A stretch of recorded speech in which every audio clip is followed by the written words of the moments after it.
Hi, this is Tony Kent, and this is another episode of Tony Kent Writes and Cross-Examines. It's far too sunny a day and far too nice outside to even consider any kind of a cross-examination, so we're going to have a gentle chat today. Hooray. And the gentle chat is going to be with Geetha Lodge.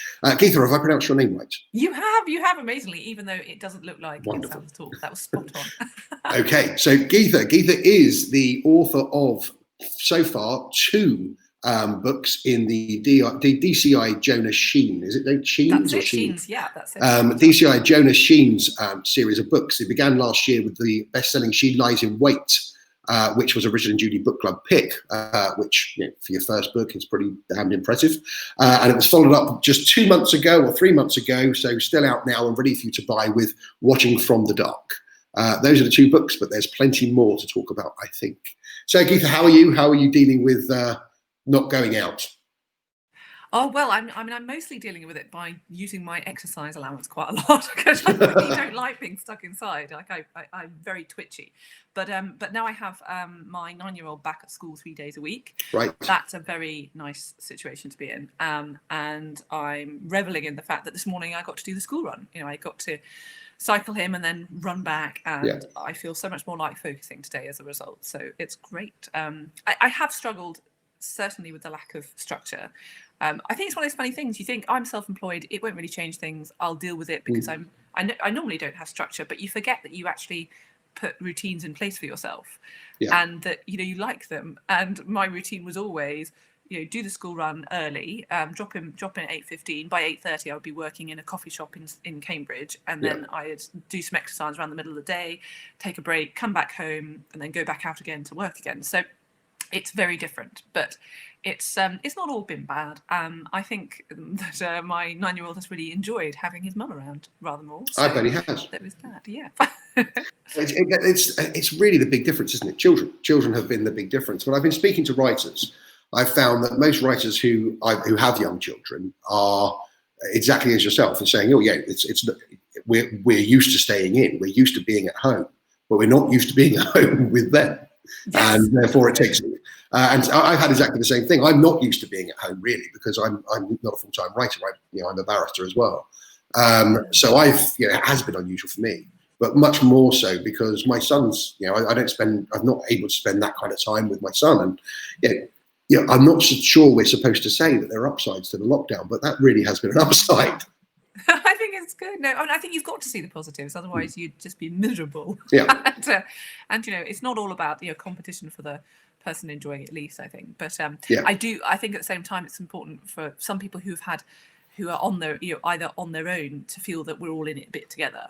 So it's a tricky balance. So I think we all do. I mean, I think we've now proved, haven't we, in the last 2 weeks, that when it feels like we're doing it together, we can do it. And then when somebody doesn't do it in quite the same way, and somebody we may have all heard of, it all falls apart. I think I may know who you mean. And it has. I mean, it really has all fallen apart, hasn't it? In the last few weeks, I think the government are on a rearguard action to keep releasing, sort of saying, "Oh no, we'll loosen this and loosen that," because it's loosening, and they know they can't stop it. Yeah, that's it. But anyway, we're talking about the positives and also the impacts of the lockdown. Let's talk about the impact of lockdown on your second book, because I know my third book came out just during lockdown, but I think you managed to precede it, didn't you? You managed to get at least a month in there with Watching from the Dark, at least a month of bookshops being open. I got a month out of it. So that was very good. Not in the US though. In the US, it basically came out as things were starting to shut down, which was quite tough. Yes. And I'm sort of just kind of going, okay, that's not going to be going very well. Let's not worry too much about it. Yeah. And I'm hoping that my editor feels the same way. Which it's absolutely the right attitude. Absolutely the right attitude to have. My third book was kind of our big American launch, although we don't have an American contract. It was when I took the series to America, and it was hopefully going to be our. We were hoping maybe that would be our. It could be the one that hits, and we just have to accept once it coincided with lockdown that's not the case. And I said that to my publisher. I said, well, it is what it is. We've just got to go. We've got to sort of suck it up and get on with it. And his reaction was far less positive, because I guess in this case, he's the one who's laid out all the money. So, but I think from an author, your reaction is absolutely right. Yeah, I think that's the only way to keep going and not to despair. I mean, I think one day when I felt very glum about it, because also, you know, you get that there's a with Penguin Random House, there's a portal where you can see sales figures, and of course they're not real sales figures right now because most bookshops are not providing any. So you get these weeks where it says you've sold 11 copies.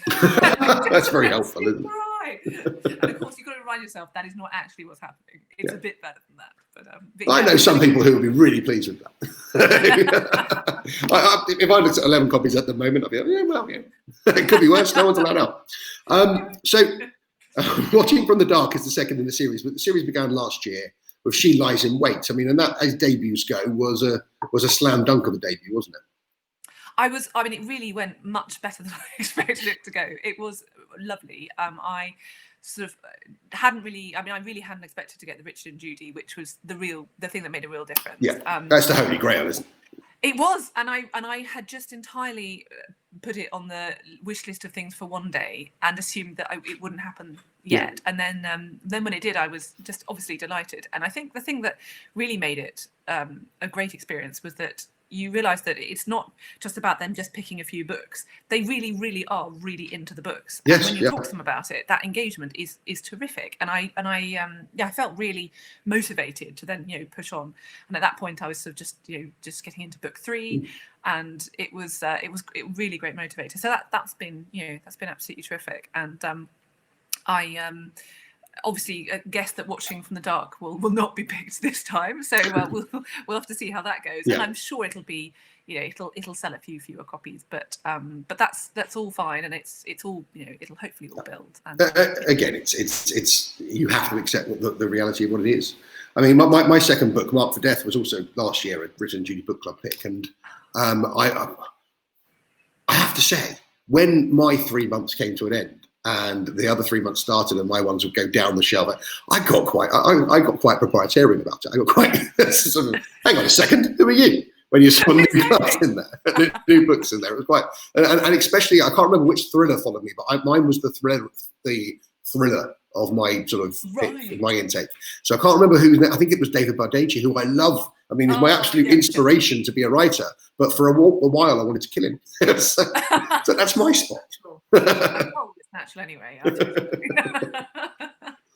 So yeah, you're probably right. I don't think that they do 2 in a row, do they? But hopefully the third, and the third is going to be also in DCI Jonah Sheets series. It is, yes. So my aim and ambition at the moment is to do at least 5 before doing anything else. Right. And so we've signed contracts on those, so they're hopefully all upcoming. And I've really, really enjoyed writing the third one. So that's been good. And I think the other funny thing that's happened recently with the series is that actually Watching from the Dark has suddenly become a lot more topical than it was. Yes. Because the premise of it is someone witnessing a murder. I was going to ask you about that. Yeah.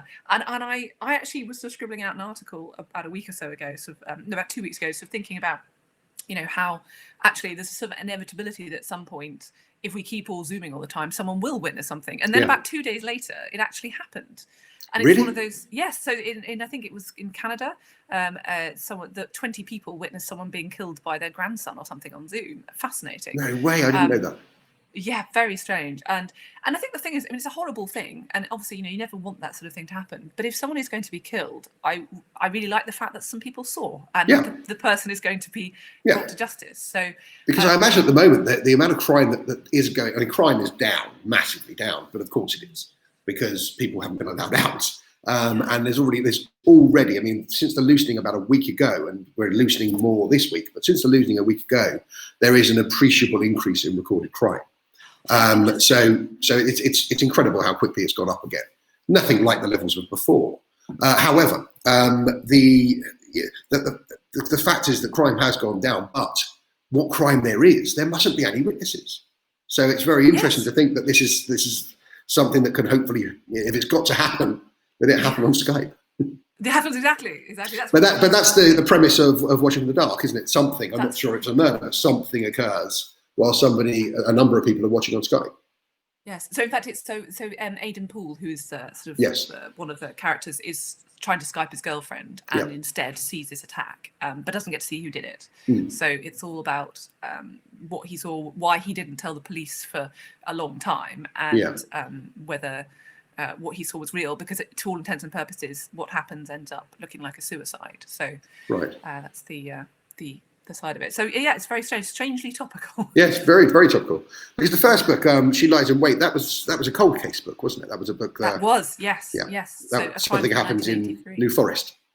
That's right. Tell us about that. A very nostalgic place. So, yeah, I think it was really nice to have a real change in some subject matter from books 1 to 2, because I think it can be very easy to end up thinking you have to do more of the same. Yes. For me, what stays the same is the focus on the victim as someone who's a real person and has a real life and a heart and soul, and it being a sad thing, and the team who are investigating and how their story progresses. And other than that, I think the crime, is free to change. And I loved going from a situation where you have no technology to help you in a case that's that's 30 years old and with with bones and very little else, to suddenly a case where it's all about technology and what hasn't been captured, and that was a lot of fun. That sounds fantastic. Obviously I was about to say people need to read it, but people have been reading it, so make sure you buy the second one in anticipation of the third. So, but you're not just, are you? You're obviously a best-selling author, but you're not just an author. You're also a playwright. You spent I think it says down below, and a multi-time award-winning playwright. So I spent 7 years basically doing almost entirely plays, and I did a bit of copywriting on the side, because the income from plays is very uncertain. So it was an interesting time. It was terrific fun. So because I basically set up my own theatre company, I would write, then I would direct them, and then periodically when someone dropped out, I would also act in them, which was incredibly stressful. But it was a lot of fun. And I'm dying to get back into writing plays at some point. It's balancing the two.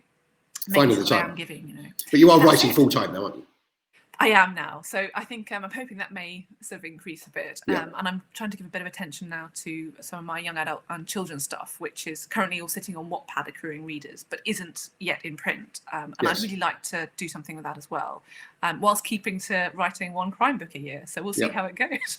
It's people often ask me how I find time to do what I do, but how are you going to find that time? Because something we spoke about before that I thought might be quite interesting for the 3 minutes we have left, is the film adaptation. Because it's not to say in any way to either yourself or to a screenwriter that what you guys do are the same. Of course they're not. But they're a hell of a lot closer than prose writing. So it could well be that when the interest that you've no doubt had for your books is finally put onto a dotted line, that perhaps you might adapt your own. I would be really interested to. I mean, I think it is probably easier coming from doing a lot of theatre, because of the fact that the format is so different and you don't have that voice. You have everyone else's voices, and I think also doing the UEA MA, where I did a lot of script writing, should help a lot as well. So I'd feel a bit more confident than if I'd just done prose. But at the same time, I think there'd be lots of challenges. I mean, one of the things I would really be interested to do would be to actually, rather than approach it trying to say how do I get just the story onto the screen, try and think about what makes the story and actually being willing to adapt it quite strongly so it really suits that other medium. And I think if it was my work, I wouldn't mind doing that at all. I think it would be it would be very comfortable, and I think it would be the right thing. Well, we've been working on an adaptation at the moment of my first book, Killer Intent, and I've been heavily involved in it, but I've not been writing. I've been sort of or advising, really, or consulting. I think I'm a consulting producer.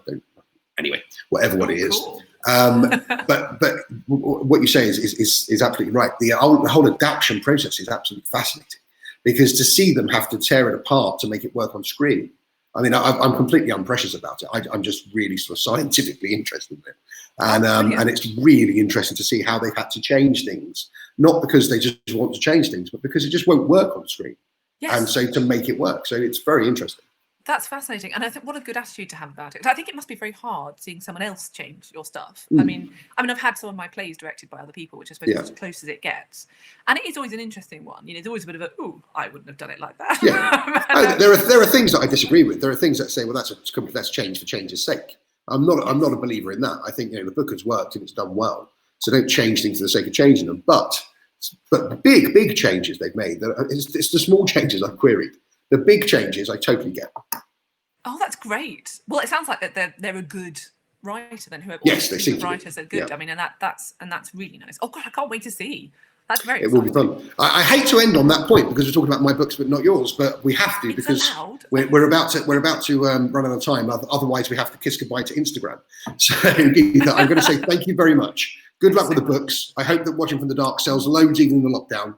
And thank you. Hopefully, I'll see you in person soon. Yeah, see you soon.